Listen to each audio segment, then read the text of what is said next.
الحمد لله وكفى وسلام على عباده الذين اصطفى أما بعد فأعوذ بالله من الشيطان الرجيم بسم الله الرحمن الرحيم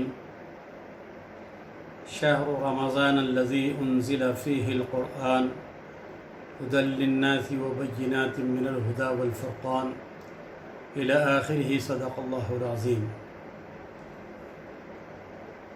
میرے عزیز دوستوں اور بزرگوں، اللہ تبارک و تعالیٰ نے رمضان کے مہینے کو بہت ہی بابرکت اور مقدس مہینہ قرار دیا ہے۔ قرآن جیسی عظیم کتاب اللہ تبارک و تعالیٰ نے اسی مبارک مہینے کے اندر نازل فرمائی ہے۔ قرآن کا ایک خاص تعلق اس مبارک مہینے سے ہے اور اس کی خصوصی نسبت بھی اسی مبارک مہینے سے ہے۔ قرآن پاک میں ایک مقام پر فرمایا انا نحن نزلنا الذکر وانا لہ لحافظون، کہ ہم نے ہی قرآن مجید کو نازل کیا ہے اور ہم ہی اس کی حفاظت کرنے والے ہیں۔ ایک مقام پر فرمایا انا انزلناہ فی لیلۃ القدر، کہ ہم نے قرآن مجید کو لیلۃ القدر میں نازل کیا ہے۔ میرے عزیز دوستو، روزہ اور رمضان، روزہ اور قرآن کا ایک خاص تعلق رمضان کے مہینے سے ہے، اور یہ دونوں عبادتیں جس میں اللہ کا قرب حاصل ہوتا ہے، ان دونوں کا تعلق اس مقدس مہینے رمضان سے ہے۔ نبی کریم صلی اللہ علیہ وسلم جب رمضان کا مبارک مہینہ آتا تو آپ اپنی عبادتوں میں اضافہ کر دیتے اور خاص طور سے قرآن کی تلاوت کثرت سے کیا کرتے تھے۔ حضرت جبرائیل علیہ السلام رمضان کے مبارک مہینے میں تشریف لاتے اور آپ کو قرآن پاک کا دور کراتے۔ قرآن پاک کا دور ماہ رمضان میں نماز تراویح میں ختم قرآن کا خاص اہتمام کیا جاتا ہے۔ صحابہ کرام بھی بڑی لگن اور شوق اور ذوق کے ساتھ قرآن کریم کی تلاوت کیا کرتے تھے۔ بزرگان دین سلف صالحین بھی جب رمضان کا مہینہ آتا تو دیگر عبادتوں کے علاوہ خاص طور سے رمضان میں قرآن کی تلاوت کو بہت زیادہ اہمیت دیتے تھے۔ حضور اکرم صلی اللہ علیہ وسلم خود بھی بڑی شوق سے تلاوت فرماتے تھے، اور جب رمضان کا مہینہ آتا تو صحابہ کرام سے بھی کثرت سے تلاوت کی تاکید کیا کرتے تھے۔ ایک مرتبہ حضرت عبداللہ ابن مسعود رضی اللہ تعالیٰ عنہ سے آپ نے فرمایا کہ عبداللہ مجھے قرآن سناؤ، تو آپ نے فرمایا کہ یا رسول اللہ صلی اللہ علیہ وسلم، قرآن تو آپ پر نازل ہوا ہے، میں قرآن سناؤں آپ کو؟ تو آپ نے فرمایا کہ ہاں، مجھے اوروں سے قرآن سننے میں بڑا لطف آتا ہے۔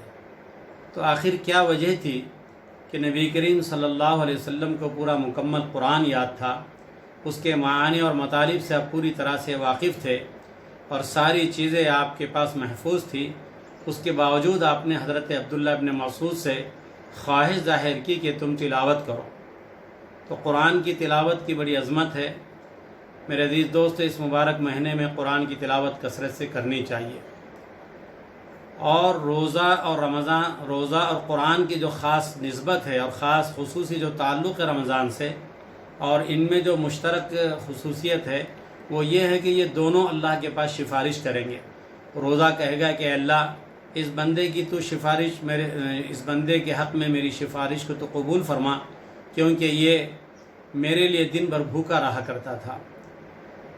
اور قرآن کہے گا کہ اللہ، میرے لیے یہ بندہ راتوں میں جاگا کرتا تھا، اس بندے کے حق میں میری شفاعت کو قبول فرمائیے۔ پیارے آقا فرماتے ہیں کہ دونوں کی سفارش ان لوگوں کے حق میں قبول کی جائیں گی جن کے لیے یہ سفارش کریں گے۔ تو یہ رمضان کا مقدس مہینہ ہے، اس میں اللہ تبارک و تعالیٰ تمام نیکیوں کو 70 گنا اضافہ کر کے اس کا ثواب عنایت فرماتے ہیں۔ لہٰذا ہمیں چاہیے کہ ہم قرآن کی تلاوت کثرت سے کریں، روزے کو پابندی سے رکھیں، نیک اور خیر کے کاموں میں بڑھ چڑھ کر حصہ لیں، روزوں کا اہتمام کریں، تراویح کا اہتمام کریں۔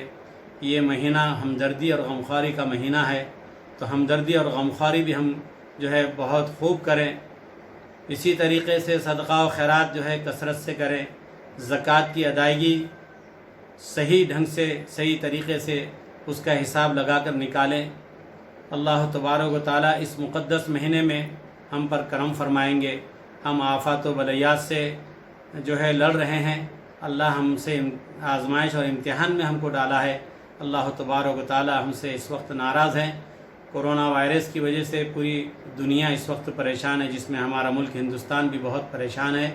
لہذا اس مبارک مہینے میں توجہ اللہ کریں، اللہ کے سامنے روئیں، گڑ گڑائیں، اور جو ناراضگی ہے اللہ تعالیٰ کی، رو کر گڑ گڑا کر نمازوں کے ذریعے سے، تلاوت کے ذریعے سے، آہذاری کے ذریعے سے، اور دوسروں کے حقوق ادا کر کے، ہمدردی اور غمخواری کر کے اللہ کی ناراضگی کو ہم دور کرنے والے بنیں۔ اور اس مہینے میں جیسا کہ عام اللہ کے نبی صلی اللہ علیہ وسلم کا بھی اور صحابہ کرام کا بھی یہ معمول تھا کہ دیگر عبادتوں کے علاوہ رمضان میں خاص طور سے تلاوت کثرت سے کیا کرتے تھے۔ اللہ تبارک و تعالیٰ مجھے بھی اور آپ تمام حضرات کو قرآن پاک کی تلاوت کو کثرت سے کرنے کی توفیق عطا فرمائے، اور اس مقدس اور بابرکت مہینے کی قدردانی کرنے کی توفیق عطا فرمائے۔ آمین۔ وآخر دعوانا ان الحمد للہ رب العالمین۔